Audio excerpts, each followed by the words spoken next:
muud riigilipule, vot!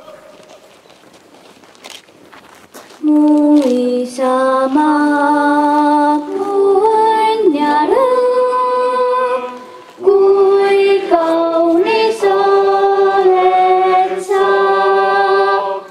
Eile ja mina iial tean, see suure laia ilma peal, mis mul nii armas oleks ka.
Kallid kaasmaalased, kallis Eestimaa. Täna hommikune ärevus ärkamise hetkest pisikene. Mõte selle väikese maa peale ja siis mõte kaugesse aega tagasi, sinna aega, kus vist enamus meist ei olnud, aega 95 aastat tagasi. Mõte sellesse, milline ärevus voolas üle maa. Me oleme iseseisvad. Me oleme ise. Lõpuks ometigi. Kõik need võõrad väed ja võimud, mis on üle Eestimaa ratsutanud läbi aegade. Ühed tulnud, teised läinud, jaganud tükke siit-sealt, rabanud, kus saab ja siis järsku me oleme ise. Kas ainult vabadus? Ei, lisaks ka vastutus. Vabadus, mille nimel võideldi, verd valati. Ja selle saavutuseks vastutus, kuidas olla ise, kuidas ise hakkama saada. Võitluse julgus on suur julgus. Mehed sõjaväevormides, kes siin seisavad, teavad seda meist paremini. Sama hästi teavad seda kõik need, kes siin teistkordsel Eesti vabaks saamisel ennast sirgu ajasid ja vajaduse korral kas Tallinna või mõnda muu koha poole suundusid. Nüüd on meil julgus, mida me peame hoidma, mis on meile pärandatud nende põlvede poolt. Julgus vastustada ja hoida seda iseseisvust. Ma usun, et meil kõigil jätkub seda ja ma usun, et me saame seda üheskoos kasvatada. Aina suuremaks, aina tugevamaks. Mille nimel? Selle ilusa maa nimel, nende laste nimel, kõige selle kena nimel, mis on siin väikses Eestis olemas. Palju õnne Eesti Vabariigile, palju õnne kõigile meie väikse armsa kodulinna kodanikele Eesti Vabariigi sünnipäeva puhul. Elagu Eesti!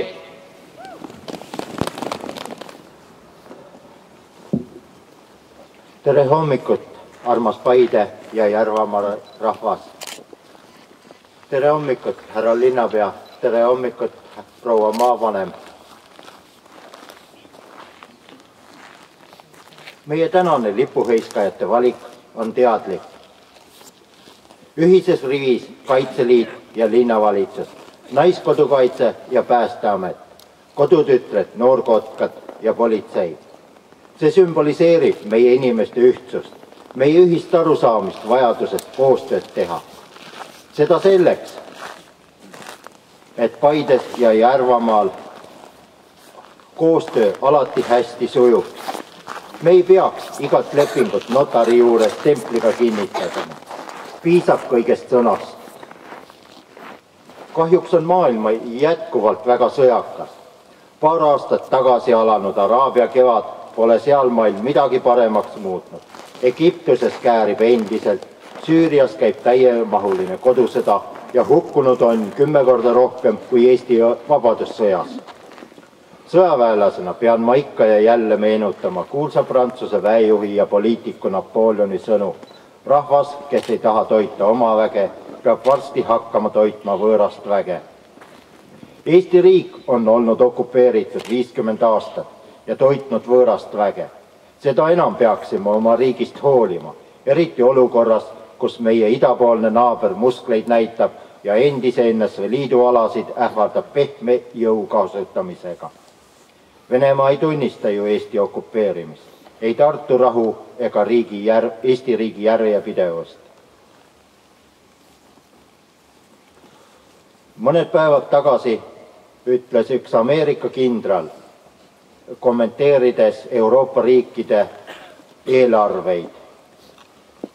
Nende riikide eelarvekärped kaitsekulutuste vallas on jõudnud olukorda, kus seavad ohtu nende riikide kaitsevõime.